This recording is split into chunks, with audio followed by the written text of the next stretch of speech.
Welcome to Kenton's videos. Enjoy the video. Start by understanding why color filters speed up visual analysis. This method shows only cells with a chosen fill or font color. It works in Excel 2016, Excel 2019, and Excel 365 on Windows and Mac. Use color filters on a contiguous range like A1, A100, or on full table columns.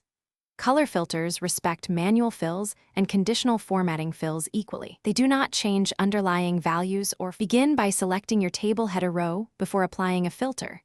On the Data tab, click Filter to add dropdowns to each header cell. Click the dropdown for the column that contains colored cells. Choose Filter by Color and then pick the specific fill or font color. Excel will instantly hide all rows not matching that color selection. To remove the color filter, choose Clear Filter from the same column dropdown. This restores all rows without altering cell formats.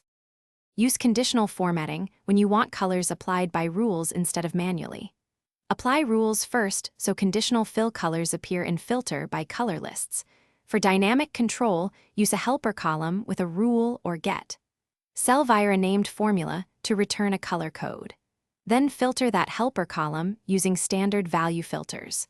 Remember that color filters work on normal ranges and structured tables, and they produce printable filtered views for reports or snapshots.